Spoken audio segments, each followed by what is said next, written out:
The holographic display flickered to life in the council chamber of New Geneva Station, casting azure light across the assembled representatives of the Galactic Confederation. Admiral Reyes sat motionless as the reptilian delegate from Zerion. Prime gestured dismissively at the tactical readouts, these primitive solutions. Hissed Ambassador Velter, his forked tongue tasting the air with contempt. Demonstrate why Earth remains on probationary membership. Kinetic weapons, chemical, propellants, how quaint. Murmurs of agreement rippled through the chamber. The crystalline beings from Altair 7 chimed their approval in harmonious tones, while the biomechanical nexus collective pulsed with synchronized disapproval. Earth's military doctrine, painstakingly developed through millennia of warfare, was being dissected and dismissed like a child's finger painting. Your species clings to such analog methods, continued the nexus speaker, its voice a chorus of synthetic harmonies. Plasma weaponry, neural disruption fields, quantum displacement.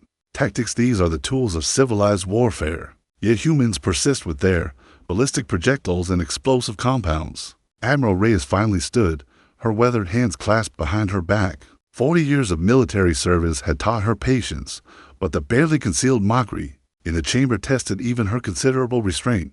With respect, Ambassador, these primitive methods have served humanity well served you well against other primitives. Perhaps, Velter interrupted, his scales shifting to a darker hue of derision. But the Confederation faces threats beyond your comprehension. The void swarm approaches from the galactic rim, consuming entire sectors. Their bioships adapt to energy-based attacks within cycles. Your kinetic toys would be useless. The chamber erupted in agreement. Energy beams from Polaris 9 flared brighter, their electromagnetic fields crackling with amusement. The insectoid hive minds clicked their mandibles in what passed for laughter among their species. Earth's tactical contributions, declared the Confederation's Supreme Commander, a towering figure from Rigel 4, whose forearms gestured with practiced authority, will be limited to logistical support and resource extraction, leave actual combat to those with evolved methodologies. Admiral Reyes felt the weight of every human conflict in recorded history pressing against her chest. Thermopylae, Stalingrad, Gettysburg, the Siege of Terra, during the Colony Wars battles won not through technological superiority, but through grit, cunning, and an absolute refusal to yield. Her grandfather had held the line at Mars Station, with nothing but rail rifles and determination when the Outer Colony Rebellion nearly shattered human space. Very well, she said quietly, her voice cutting through the chamber's chatter like a blade. We'll await your summons, Shadar. Primitive methods prove useful. The dismissal was swift and brutal. Earth's forces would patrol the outer rim, far from the anticipated conflict zones. They would guard supply convoys and mining stations, while the advanced species prepared their sophisticated defenses against the approaching darkness. As the hologram dissolved and the connection terminated, Reyes stared at the tactical displays surrounding her command center. Earth's fleet was modest by Confederation standards, barely 3,000 ships compared to the hundreds of thousands fielded by the major powers. But each vessel carried something the galaxy's enlightened civilizations had long forgotten. The distilled essence of countless desperate battles where victory meant survival and defeat meant extinction. The communication array crackled to life, carrying reports from human scout ships at the galactic rim. The void swarm was closer than anyone realized and moving faster than predicted. She wondered how long the Confederation's arrogance would last when faced with an enemy that didn't follow the rules of civilized warfare. The first distress signal arrived 3 weeks later, crackling through subspace with barely contained panic. Admiral Reyes watched the tactical display with grim satisfaction, as red warning icons bloomed across the galactic rim like blood drops on snow. Admiral, Lieutenant Rodriguez reported from her communication station, were receiving multiple emergency broadcasts from Confederation forces. The Zerion Third Fleet it's gone, ma'am, completely destroyed. The holographic representation of Ambassador Velter materialized before Reyes, his previously pristine scales now scarred and dulled with exhaustion. The arrogance that had dripped from every word 3 weeks ago was nowhere to be seen. Admiral Reyes, he began, his voice hoarse. The Confederation formally requests Earth's immediate military assistance. The void swarm has breached our primary defense grid. I see, Reyes replied calmly, settling back in her command chair. And what became of your quantum displacement tactics, your neural disruption fields? Velter's head drooped, a gesture of defeat among his species. Useless, completely useless. The swarm entities, they absorb energy-based attacks, plasma fire feeds them. Our most advanced weapons only make them stronger. The tactical reports, flooding and painted a picture of systematic annihilation. The Nexus Collective's biomechanical warriors, pride of the Confederation military, had been converted into swarm drones within hours. Their adaptive nanotechnology proved worthless against organisms that could rewrite their own genetic code. In real time, the Altarian crystal ships, Reyes inquired, though she already suspected the answer. Shattered. Their harmonic weapons caused the creatures to evolve. They now emit frequencies that can crack our hull plating from light years away. Velter's claws scraped against his scaled forearms. Admiral, we need your help. The Confederation's survival depends on it. Reyes pulled up Earth's force disposition. 3,000 ships against an enemy that had just destroyed 60,000 Confederation vessels. By any logical calculation, it was suicide, but humans had never been particularly logical when backed into a corner. What changed your mind about our primitive methods? She asked. The reptilian ambassador's throat pouch deflated in shame. Commander Drexel of the Rigel 4th Battle Group managed one last transmission before his fleet was consumed. He said the swarm entities showed no interest in the debris from kinetic impacts. Plasma residue drew them like predators to blood. But when his emergency systems launched magnetic torpedoes, Velter paused, struggling with the words. The creatures avoided the impact sites entirely. Lieutenant Rodriguez looked up from her station. Admiral, we're receiving similar reports from across the front. Chemical explosives seem to cause them actual damage, and they are actively evading projectile weapons. Reyes nodded slowly. It made perfect sense when viewed through the lens of evolution. The Void Swarm had clearly adapted to defeat energy-based civilizations, consuming their power sources and turning their own weapons against them. But kinetic force, chemical reactions, and good old-fashioned explosives were apparently outside their evolutionary experience. Very well, Ambassador, she said, rising from her chair. Earth accepts the Confederation's request for assistance. But we do this our way, with our methods, under human command structure. No interference, no second-guessing, and no more commentary about primitive tactics. Velter's relief was palpable. Anything, Admiral, whatever you require. I require every surviving Confederation ship to fall back to the Kepler defense line. Earth forces will establish forward positions and begin harassment operations immediately. She turned to her staff. Signal all commands. Operation broken. Arrow is now in effect. As the chamber emptied and her officers rushed to their stations, Reyes allowed herself a moment of quiet reflection. Humanity was about to face an enemy that had effortlessly destroyed forces 100 times their size, but they possessed something the galaxy's advanced civilizations had lost in their technological ascension: the brutal, uncompromising pragmatism of a species that had clawed its way to the stars through nothing but determination and controlled violence. The Void Swarm was about to learn why Earth's primitive methods had never gone out of style.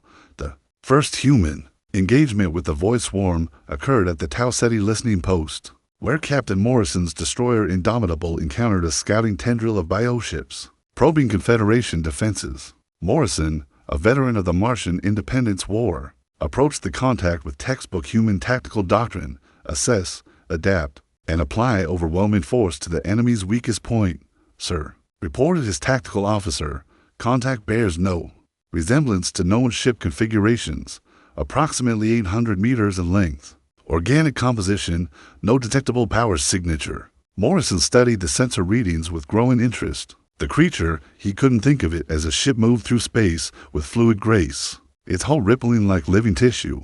Previous Confederation reports indicated it would be nearly indestructible.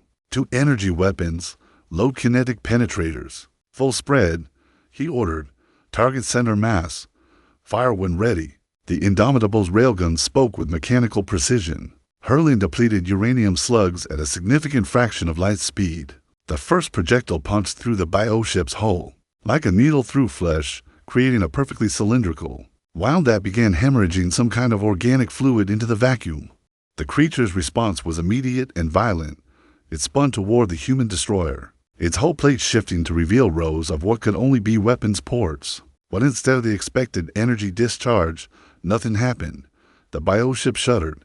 its movements becoming erratic as more kinetic rounds found their mark. It's trying to charge some kind of energy weapon, Morrison observed, but the kinetic damage is disrupting its internal systems. Helm, close to night fighting range.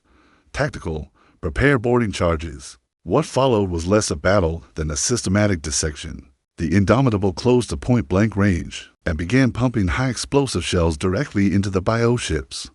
Each detonation sent ripples of organic materials spiraling into space, and the creature's attempts to regenerate were overwhelmed by the continuous kinetic bombardment. When the bioship finally stopped moving, Morrison ordered his Marines to investigate the wreckage. What they found revolutionized human understanding of their enemy, Admiral. Morrison reported to Reyes over quantum-encrypted channels. The swarm entities are biological organisms, but they're powered by some kind of exotic energy matrix. The matrix can absorb and redirect plasma, gravitic, and other energy-based attacks, but it's completely vulnerable to physical disruption. Reyes leaned forward in her command chair. Explain. Think of it like this, ma'am. Their energy absorption system is like a sophisticated circuit board. Hit it with electricity, and it just channels the power where it needs to go. But hit it with a hammer. Morrison paused. For effect. Well, circuits don't work so well when they're physically broken. The implications were staggering. For millions of years, galactic warfare had evolved toward increasingly sophisticated energy-based weapons systems. Civilizations prided themselves on their ability to manipulate gravity, harness stellar fusion, and bend the fundamental forces to their will. But they had abandoned the simple, brutal effectiveness of kinetic force. Humanity, meanwhile, had never forgotten that sometimes the best solution to a complex problem was hitting it very hard with something heavy. Within hours, Morrison's tactical data was being distributed to every human ship in the fleet. The Void Swarm's adaptive capabilities were formidable against energy weapons, but they had no evolutionary defense against old-fashioned physics. Kinetic penetrators disrupted their energy matrices, chemical explosives caused cellular damage. They couldn't regenerate, and conventional projectile weapons proved devastatingly effective at ranges where energy weapons would only feed the creatures. It's like they evolved in a galaxy full of wizards, Morrison explained to his officers, and suddenly encountered someone who brought a gun to a magic duel. Admiral Reyes began restructuring human battle formations accordingly. Earth ships would operate in hunter-killer groups, using their superior mobility to engage swarm entities at close range, where their kinetic weapons would be most effective. It was dangerous, brutal work that required precise coordination and absolute courage, but it was exactly the kind of warfare humans had been perfecting for thousands of years. As reports of successful engagements began flooding in from across the front, Reyes allowed herself a grim smile. The galaxy's advanced civilizations had spent eons developing elegant, sophisticated solutions to the problems of warfare. Humanity had spent the same time learning how to kill things efficiently. Sometimes primitive was exactly what the situation required. The Kepler defense line had become a charnel house of twisted metal and drifting biomass, but for the first time since the Void Swarm's arrival, the line was holding. Human battle groups darted through the carnage like wolves among sheep, their crude kinetic weapons carving through swarm entities that had proven invulnerable to the Confederation's most advanced technology. Admiral Reyes stood on the bridge of her flagship Terran's Resolve, watching tactical displays that would have been unthinkable just weeks ago. Red icons representing human forces moved in coordinated patterns around massive purple blobs indicating swarm concentrations, like antibodies attacking an infection. Admiral, called Commander Park from the tactical station. Battle Group 7 reports successful engagement with a swarm cluster near Vega Station. Estimated 43 entities destroyed, minimal human casualties. The same cluster had annihilated an entire Nexus fleet the week before. Now it was debris expanding into the cold void, victim to what the galaxy's enlightened species still insisted on calling primitive weapons. The communication array crackled to life, carrying a priority transmission from the Confederation High Command. Supreme Commander Thexon Rigel 4 appeared as a hologram, his forearms gesturing with barely controlled agitation. Admiral Reyes, the Confederation Council demands a full tactical briefing on your methods.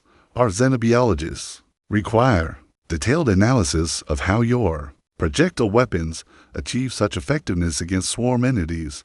Reyes suppressed a smile. 3 weeks ago, this same being had dismissed human tactical doctrine as the fumbling of primitives. Now he was begging for the secrets of projectile weapons as if they were some advanced technology beyond galactic comprehension. Commander, the principles are quite simple, she replied. Kinetic force disrupts the swarm's energy absorption matrices. Chemical explosives cause cellular damage they cannot regenerate. Physical projectiles create wounds that compromise their structural integrity. But how do you target them so effectively? Our energy weapons require sophisticated targeting algorithms. Quantum probability calculations, we point and shoot, Reyes interrupted. The same way humans have been doing for thousands of years. The silence that followed was profound. Across the galaxy, civilizations that had abandoned physical warfare eons ago were scrambling to understand concepts that human children learned with their first toy guns. Point the weapon at the target, pull the trigger, repeat until the target stops moving. Admiral, Texan continued, his voice strained. The Confederation formally requests that human forces assume tactical command of all defensive operations. Our computer models indicate that swarm adaptation cycles will eventually overcome your kinetic methods, but current projections suggest, with respect, Commander, Reyes cut him off, your computer models are based on the assumption that we'll keep using the same tactics indefinitely. Humans don't work that way. She gestured to the tactical display, where human battle groups were already implementing new variations on their basic strategy. Some ships were using gravity wells to accelerate projectiles to even higher velocities. Others had begun using chemical warheads filled with corrosive compounds that ate through swarm bioholes.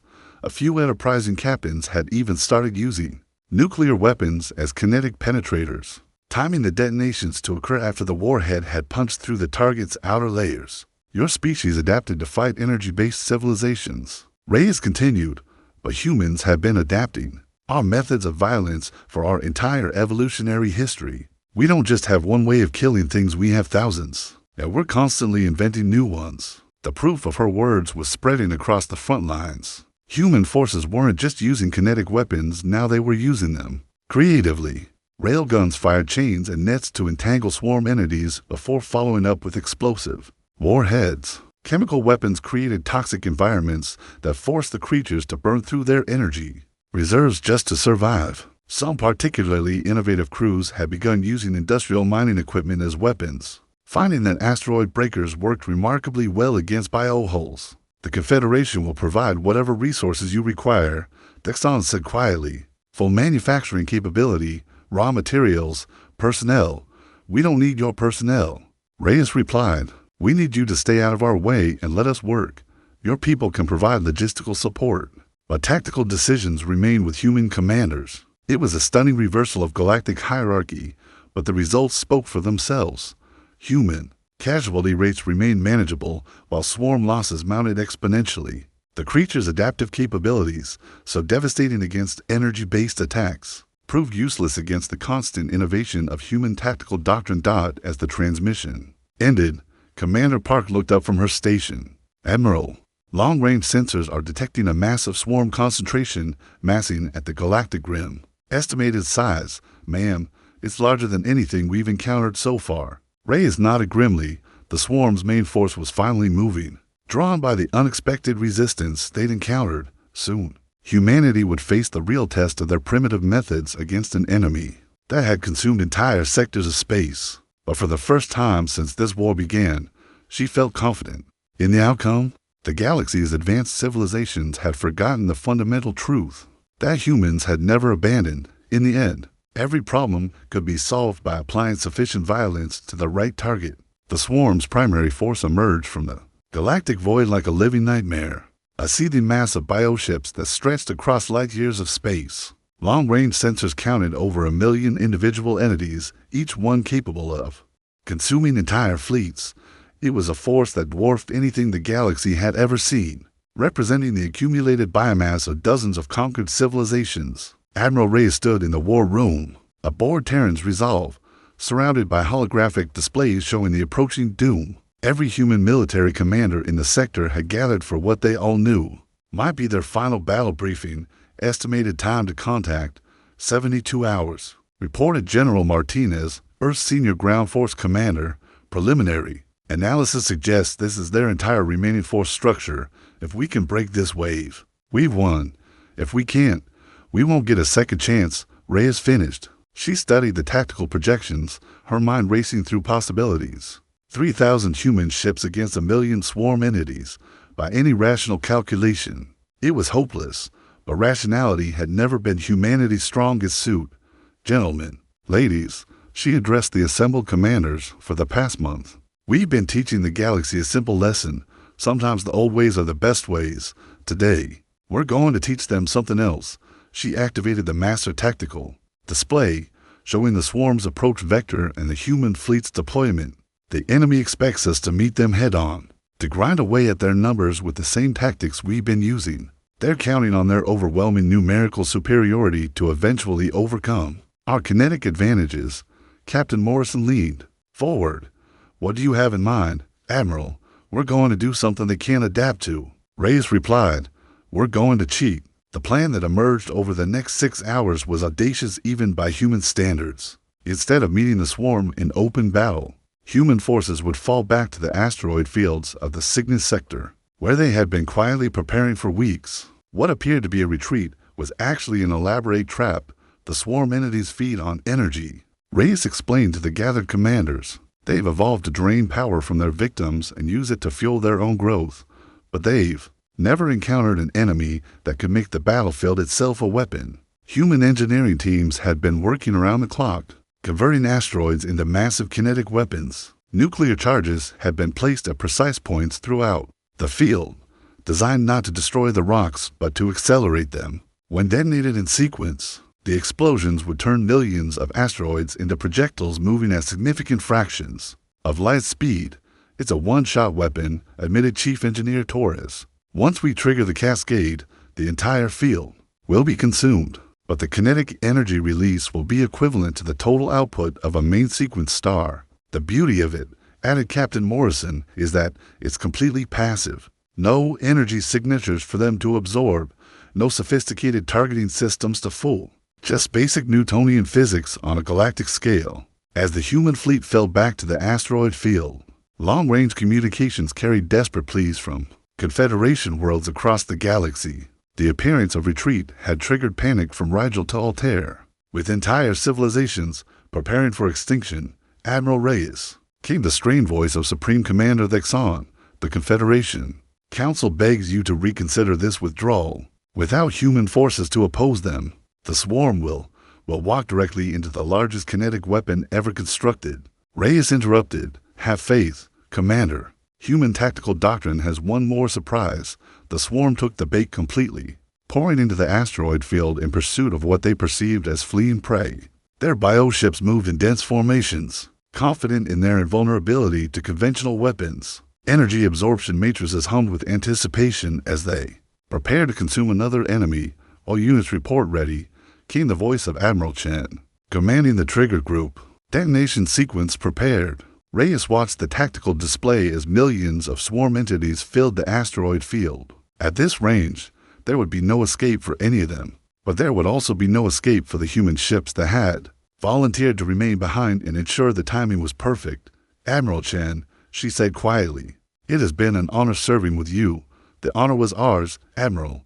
See you on the other side. The detonation began at the field center and propagated outward at the speed of light, turning each asteroid into a kinetic projectile that struck with the force of a nuclear weapon. The swarm entities, densely packed and completely unprepared for such a weapon, were caught in a cascade of destruction that rippled through their formation like dominoes falling. In the space of 30 seconds, 1,000,000 bioships were reduced to expanding clouds of organic debris. The void swarm, scourge of the galaxy, was annihilated by a weapon so primitive it would have been familiar to any human who had ever thrown a rock. The aftermath of the Cygnus massacre, as historians would later call it, sent shockwaves throughout the Galactic Confederation that had nothing to do with kinetic energy. In one devastating engagement, humanity had not only broken the void swarm, but demonstrated a level of tactical innovation that left the galaxy's most advanced civilization scrambling to reassess everything they thought they knew about warfare. Admiral Reyes stood before the emergency session of the Confederation Council, her dress uniform bearing new decorations hastily created by grateful member worlds. The same chamber where she had been dismissed as primitive now held representatives hanging on her every word. The swarm's scattered remnants are being hunted down by human patrol groups. She reported, preliminary analysis suggests total enemy casualties exceed 98%. Remaining entities show no coordinated behavior and are fleeing toward the galactic rim. Ambassador Velter, his scales now bearing the honorific scarification of his people's highest military recognition, spoke with genuine humility. Admiral, the Zirian hegemony formally requests permission to study human tactical doctrine. Our military academies, we have much to learn. Similar requests came from across the chamber. The crystalline beings of Altair 7 chimed their desire for human military advisors. The Nexus Collective offered to redesign their entire tactical framework around kinetic principles. Even the energy beings of Polaris 9 flickered with curiosity about these primitive methods. That had saved the galaxy. Supreme Commander Thexon rose slowly, his forearms moving in a ritual gesture of absolute respect. The Confederation Council unanimously votes to elevate Earth to full membership status, with special recognition as the primary tactical authority for defensive operations. We have been humbled by your effectiveness. But the political implications went far deeper than simple recognition. The destruction of the Void Swarm had revealed uncomfortable truths about the Confederation's military philosophy. For millions of years, galactic civilization had pursued increasingly sophisticated weapons systems, believing that advancement meant moving away from crude physical force toward elegant manipulation of fundamental forces. Your species has shown us our folly, admitted the Altarian representative, their crystalline form shifting through spectrums of embarrassment. We saw complexity where simplicity was superior. We pursued elegance while you embraced effectiveness. Reyes nodded diplomatically, but privately she wondered if they truly understood the lesson. Human military doctrine wasn't superior because it was primitive, it was superior because it was adaptable. While other species had locked themselves into increasingly narrow technological specializations, humanity had maintained the fundamental flexibility that came from never forgetting the basics. The Confederation's weapons systems were remarkable achievements, she replied, but they were designed to fight other civilizations that played by the same rules. The Void Swarm succeeded because it had evolved beyond those rules. Humans succeeded because we never limited ourselves to them in the first place. Over the following weeks, human military advisors found themselves in unprecedented demand across the galaxy. Worlds that had dismissed Earth as a backward colony now competed to host human tactical schools. Ancient civilizations with millions of years of history sent their finest military minds to learn from instructors who measured their experience in mere decades. The irony was not lost on any of the human commanders involved. They were teaching techniques that human children learned with toy soldiers and video games, principles that any Earth military academy covered in freshman courses. But to species that had spent eons perfecting energy-based warfare, concepts like mass kinetic bombardment, explosive ordnance disposal were revolutionary insights. It's like teaching physics to people who only understand magic, Captain Morrison observed during a tactical briefing on Rigel 4. They're fascinated by the idea that you can hurt something by hitting it really hard. But the transformation went beyond mere tactical doctrine. The galaxy's approach to military engineering began shifting almost immediately. Research facilities that had spent centuries perfecting gravitic manipulators started designing railguns. Energy weapon manufacturers began developing kinetic alternatives. Even ship design philosophy changed as engineers realized that armor designed to deflect energy beams was worthless against physical projectiles. We've started something we can't stop, observed General Martinez during a private meeting with Admiral Reyes. Every major power in the galaxy is going to have kinetic weapons within a decade. The entire balance of galactic warfare is shifting. Reyes considered this soberly. Humanity had revealed its tactical advantages out of necessity, but those advantages would be temporary. Once the galaxy adapted human methods to their superior industrial capacity and technological base, Earth's military edge would evaporate. Then we need to make sure they adapt our principles as well as our weapons, she replied. It's not enough to teach them how to build railguns. We need to teach them how to think like humans. The question that remained was whether the galaxy's ancient civilizations could truly embrace the chaotic, improvisational mindset that made human tactics so effective, or whether they would simply create more sophisticated versions of the same rigid thinking that had nearly led to their extinction. 6 months after the Cygnus massacre, The Galactic Confederation's first joint military exercise under human tactical doctrine was about to begin. Admiral Reyes stood on the observation deck of the new Combined Operations Center, watching as ships from dozens of worlds maneuvered in formations that would have been unthinkable. Before the Swarm War, the exercise fleet was a fascinating mixture of technologies and philosophies. Xerian vessels bristled with newly installed kinetic weapons alongside their traditional plasma, or A's. Nexus biomechanical ships had been retrofitted with chemical warhead launchers. Even the energy beings of Polaris 9 had developed corporeal avatar bodies, capable of operating physical weapons systems. Beginning exercise Phoenix Rising, announced Fleet Commander Voss, a human officer who now held joint authority over forces that once would have dismissed her species entirely. All units, commenced Tactical Scenario 7 Alpha. What followed was a masterclass in hybrid warfare doctrine. The assembled fleet faced a simulated enemy force, using advanced energy absorption capabilities similar to the Void Swarm, but instead of relying purely on kinetic weapons. The combined forces demonstrated the true lesson humanity had tried to teach: tactical flexibility. Xerian ships used plasma weapons to mask the approach of their kinetic bombardment vessels. Altarian crystal ships created harmonic fields that enhanced the effectiveness of explosive warheads. The Nexus Collective deployed swarms of drones carrying primitive chemical weapons that proved devastatingly effective against energy-adapted defenses. But most importantly, when the simulation threw them an unexpected challenge, enemy forces that had adapted to both energy and kinetic attacks, the combined fleet didn't fall back on predetermined responses. They improvised. Fascinating, observed Ambassador Velter, his scarred scales reflecting the tactical displays. My people would have run detailed calculations, consulted military archives, sought precedent in historical battles. Instead, your Captain Morrison simply experimented. Reyes smiled as she watched Morrison's destroyer use its industrial fabricators to create improvised weapons from asteroid debris, turning mining equipment into tactical assets in real time. It was exactly the kind of adaptive thinking that had made humans effective against the swarm. That's the real lesson, she replied. It was never about kinetic weapons versus energy weapons. It was about rigid thinking versus adaptive thinking. The swarm succeeded because it could adapt faster than its enemies. We succeeded because we never stopped adapting. The exercise concluded with complete success. But more importantly, it demonstrated that the galaxy's species were beginning to internalize human tactical philosophy.